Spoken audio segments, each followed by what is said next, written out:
ಈಗ ಇಂಜೆಕ್ಷನ್ ಕೊಟ್ಟಿದ್ದೀನಿ, ಸ್ವಲ್ಪ ಪರವಾಗಿಲ್ಲ.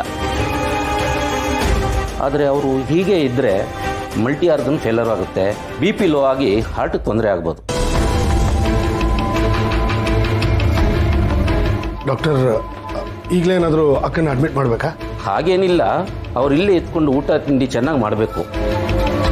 ನಮ್ಮ ದೇಹದಲ್ಲಿ ಶಕ್ತಿ ಕಡಿಮೆ ಆಯಿತು ಅಂದರೆ ಅದನ್ನು ಬೂಸ್ಟ್ ಮಾಡೋಕ್ಕೆ ಮಾನಸಿಕವಾಗಿ ನಾವು ಸ್ಟ್ರಾಂಗ್ ಆಗಿರಬೇಕು. ಅದಕ್ಕೆ ಮೆಂಟಲ್ ಹೆಲ್ತು ತುಂಬ ಇಂಪಾರ್ಟೆಂಟು. ಆದರೆ ವಿಜಯಾಂಬಿಕಾ ಅವರು ಮೆಂಟಲಿ ತುಂಬ ಡಿಸ್ಟರ್ಬ್ ಆಗಿದ್ದಾರೆ ಅಂತ ಅನಿಸುತ್ತೆ.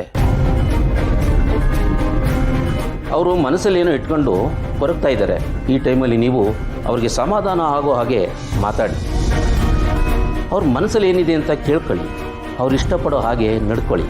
ಅದು ಯಾವುದೂ ಆಗಲಿಲ್ಲ ಅಂದರೆ ಅವ್ರ ಜೀವಕ್ಕಂತೂ ಖಂಡಿತ ಅಪಾಯ ಇದೆ. ನಾನು ಕೆಲವೊಂದು ಮೆಡಿಸನ್ನ ಸುರೇಂದ್ರ ಸರ್ ಅವ್ರಿಗೆ ಟೆಕ್ಸ್ಟ್ ಮಾಡಿದ್ದೀನಿ, ಅದನ್ನು ಟೈಮಿಗೆ ಮೇಡಮ್ ಅವ್ರಿಗೆ ಕೊಡಿ. ಮನಸ್ಸು ಚೆನ್ನಾಗಿದ್ದರೆ ದೇಹ ಚೆನ್ನಾಗಿರೋದು. ಮನಸ್ಸೇ ಹಾಳಾಗೋದ್ರೆ ದೇಹ ಯಾವ ಟ್ರೀಟ್ಮೆಂಟ್ಗೂ ರೆಸ್ಪಾಂಡ್ ಮಾಡಲ್ಲ. ನೀವೆಲ್ಲ ಅವ್ರ ಜೊತೆ ಮಾತಾಡಿ. ಸರಿ, ನಾನು ಈಗಲೇ ಹೋಗಿ ಮಾತಾಡ್ತೀನಿ. ಸರಿ ಸರ್, ನಾನು ಬರ್ತೇನೆ.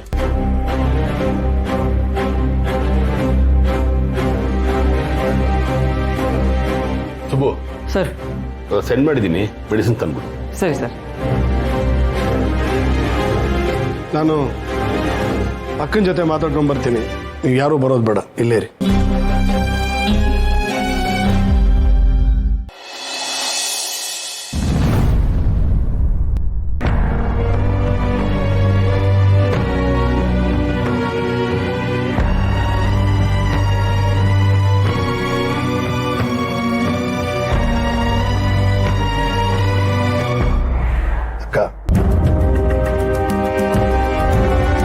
ಸಮಾಧಾನವಾಗಿ ನಾನು 1 ನಿಮಿಷ ಮಾತಾಡ್ತೀನಿ, ಕೇಳಿಸ್ಕೊ ಪ್ಲೀಸ್. ಅಕ್ಕ, ನೀನು ಎಂತೆಂಥ ಕಷ್ಟಗಳನ್ನ ನಿಭಾಯಿಸಿ ಗೆದ್ಕೊಂಬಂದೋಳು. ನೀನೇ ಹೀಗೆ ಕುಗ್ಗೋದ್ರೆ ನನಗೆ ನಂಬಕ್ಕೆ ಆಗ್ತಾ ಇಲ್ಲ. ಅದನ್ನು ನಿನ್ನ ಜೊತೆ ಜಗಳ ಆಡಿ ನಿನ್ನ ತಳ್ಳಿ ಮನೆ ಬಿಟ್ಟು ಹೋದ. ಹೆತ್ತೋರ್ ಸಂಕಟ ಏನು ಅಂತ ನನಗೆ ಅರ್ಥ ಆಗುತ್ತಕ್ಕ. ಏನ್ ಮಾಡದ್ವೇರು, ಅವನ್ ತಪ್ಪೇ ಮಾಡಿದ್ರು ಅವನ್ ನನ್ನ ಕರಳಿನ ಕೊಡಿ. ಅವನಿಲ್ದೆ ನಾನು ಬದುಕಕ್ಕಾಗಲ್ಲ. ಸರಿ ಆಯ್ತು, ನಾನೇ ಮದನ್ ಹತ್ರ ಮಾತಾಡ್ತೀನಿ. ನೀನು ದಯವಿಟ್ಟು ಸಮಾಧಾನ ಮಾಡ್ಕೊ. ನಾನು ಈಗಲೇ ಕಾಲ್ ಮಾಡ್ತೀನಿ.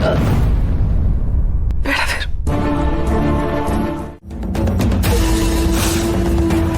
ಇಲ್ಲ ವೀರು, ಅವನು ಚಿಕ್ಕ ಮಗು ಅಲ್ಲ. ಅಥವಾ ಒಂದು ಕಾರೋ ಬೈಕೋ ಬಂಗ್ಲೆನೋ ಕೇಳಿದ್ರೆ ನಾವು ಹೇಗಾದ್ರೂ ಕೊಡಿಸ್ಬಹುದು. ಆದ್ರೆ ಇದು ಜೀವನ. ಅವ್ನು ಕೇಳಿರೋದನ್ನ ನಾನು ನಿನ್ ಮುಖ ನೋಡಿ ಹೇಗೆ ಹೇಳಿ? ಬೇಡ ವೀರು, ಬೇಡ. ಅವನು ನನ್ನ ಮಗನೇ ಅಲ್ಲ ಅಂತ ಅನ್ಕೊಬಿಡ್ತೀನಿ. ಬಿಟ್ಟು ಬಿಡು, ಬೇಡ. ನೀನು ಅಳಬೇಡ ದಯವಿಟ್ಟು ಪ್ಲೀಸ್. ನಾನು ನಿನಗೋಸ್ಕರ ಏನು ಬೇಕಾದರೂ ಮಾಡ್ತೀನಿ. ನೋಡು, ನಾನು ಈ ಕ್ಷಣ ಮಾತು ಕೊಡ್ತಾ ಇದ್ದೀನಿ. ನಿಂದೇನೇ ಸಮಸ್ಯೆ ಇದ್ರು ನಾನು ಸಾಲ್ವ್ ಮಾಡ್ತೀನಿ. ದಯವಿಟ್ಟು ಅಳಬೇಡಕ್ಕ. ನಾನು ಮದನ್ನು ಮತ್ತೆ ಮನೆಗೆ ಬರೋವಾಗ ಮಾಡ್ತೀನಿ. ನೀನು ಸಮಾಧಾನ ಮಾಡ್ಕೊ. ಅವನು ನನ್ನ ಪಾಲಿಗೆ ಸತ್ ಹೋದ ಅಂತಾನೆ ಅನ್ಕೊಂಡ್ಬಿಡ್ತೀನಿ.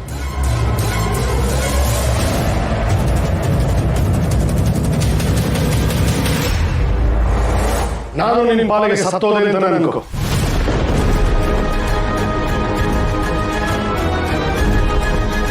ಯಾಕೆ ಹೀಗೆಲ್ಲ ಮಾತಾಡ್ತಿದ್ದೀವಿ? ಮತ್ತಿನ್ನೇನಕ್ಕ, ನಾನು ನಿನ್ನ ತಮ್ಮ, ನಿನಗೋಸ್ಕರ ಪ್ರಾಣನೇ ಕೊಡ್ತೀನಿ ಅಂದ ಮೇಲೆ ನನ್ನ ಮಗಳನ್ನ ಕೊಡಲ್ವಾ? ವೀರು, ಏನ್ ಮಾತಾಡ್ತಿದ್ಯಾ? ಹೌದಕ್ಕ, ಮದನ್ ಯಾರು? ನಿನ್ನ ಮಗ, ನನ್ನ ಅಕ್ಕನ ಮಗ, ಶ್ರಾವಣಿ ಅತ್ತೆ ಮಗ. ಅಂಥದ್ರಲ್ಲಿ ಮದನ್ನು ತನ್ನ ಮಾವನ ಮಗಳನ್ನ ಮದುವೆ ಆದ್ರೆ ತಪ್ಪೇನಿದೆ? ನಿನ್ನ ಮಗ ನಿನ್ನ ಹತ್ರ ವಿಷಯನ ಹೇಳಿದಾಗಲೇ ನೀನು ನನ್ನ ಹತ್ರ ಹೇಳಬೇಕಾಗಿತ್ತು. ಶ್ರಾವಣಿ ಮದುವೆ ಜವಾಬ್ದಾರಿನೂ ನಿನಗೆ ಕೊಟ್ಟಿದ್ದೀನಿ, ಹುಡುಗನ ಹುಡುಕೋ ಜವಾಬ್ದಾರಿನೂ ನಿನಗೆ ಕೊಟ್ಟಿದ್ದೀನಿ. ಇಷ್ಟಾದ ಮೇಲೂ ನೀನು ನನ್ನ ಹತ್ರ ಮಾತಾಡೋಕೆ ಮುಜುಗರ ಬೀಳ್ತೀಯ ಅಂದರೆ ನಿನ್ನ ಪಾಲಿಗೆ ನಾನು ಸತ್ತಾಗಿದ್ದಾನೆ.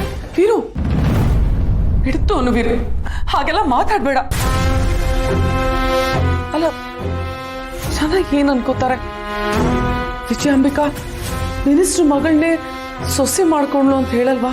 ಯಾವ ಮಿನಿಸ್ಟರ್ ಅಕ್ಕ? ನಾನು ಮಿನಿಸ್ಟರ್ ಆಗಕ್ಕೆ ಮುಂಚೆ ನಿನ್ನ ತಮ್ಮ. ಜನ ಏನೇ ಅಂದ್ರು ನನ್ನ ಅಕ್ಕ ಏನು ಅಂತ ನನಗೆ ಗೊತ್ತು. ನೋಡಕ್ಕ, ಈ ವಿಷಯದಲ್ಲಿ ನನಗೆ ಯಾವ ಅಭ್ಯಂತರನೂ ಇಲ್ಲ. ಶ್ರಾವಣಿ ನಿನ್ನ ಸೊಸೆ, ಮದನ್ನು ನನ್ನ ಅಳಿಯ. ನಿನಗೆ ಮಾತು ಕೊಡ್ತೀನಿ.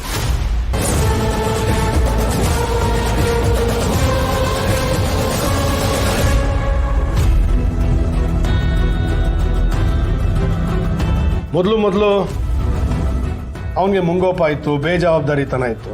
ಈಗ ಕಂಪ್ನಿನ ಜವಾಬ್ದಾರಿಯಿಂದ ನಡೆಸ್ತಾ ಇದ್ದಾನಲ್ಲ ಅಕ್ಕ. ಬೇರೊಬ್ಬ ಹುಡುಗನಿಗೆ ಕೊಟ್ಟು ಮದುವೆ ಮಾಡಿದ್ರೆ ನಮ್ಗೆ ಯಾವಾಗಲೂ ಆತಂಕ ಇರುತ್ತೆ. ಇವನು ಗೊತ್ತಿರೋನು, ಕಣ್ಮುಂದೆನೆ ಬೆಳೆದಿರೋನು, ಇವನು ಕೊಟ್ಟು ಮದುವೆ ಮಾಡಿದ್ರೆ ಒಳ್ಳೇದೇ ಅಲ್ವಾ? ಬೇರೆಯವ್ರಿಗೆ ಮದುವೆ ಮಾಡಿದ್ರೆ ನಮ್ಮ ಫ್ಯಾಮಿಲಿ ಬಗ್ಗೆ 108 ಪ್ರಶ್ನೆ ಕೇಳ್ತಾರೆ. ಇವನು ಕಣ್ಮುಂದೆ ಬೆಳೆದಿರೋ, ನಿಮ್ಗೆಲ್ಲ ಗೊತ್ತೇ ಇದೆ. ನಾನು ಹುಡುಕ್ತಾ ಇದ್ದಿದ್ದು ಇಂಥದೇ ಹುಡುಗ. ಮದನ್ಗೆ ಹೇಳಿ ಕರೆಸ್ಕೊ. ನಾನು ಶ್ರಾವಣಿ ಹತ್ರ ಮಾತಾಡ್ತೀನಿ. ನನ್ನ ಮಾತು ಮೀರಲ್ಲ ಅನ್ನೋ ನಂಬಿಕೆ ನನಗಿದೆ. ಆದಷ್ಟು ಬೇಗ ಇವರಿಬ್ರು ಮದುವೆ ಮಾಡ್ಬಿಡೋಣ. ಮನೇಲಿ ಶುಭ ಕಾರ್ಯ ನಡೀಲಿ. ವೀರು ನೀನ್ ನಿಜ ಹೇಳ್ತಿದ್ಯಾ? ನಿನ್ನ ಹಣೆಗೂ ನಿಜ ಅಕ್ಕ. ಈಗ ಅಟ್ಲೀಸ್ಟ್ ಊಟ ಮಾಡ್ತೀಯಾ?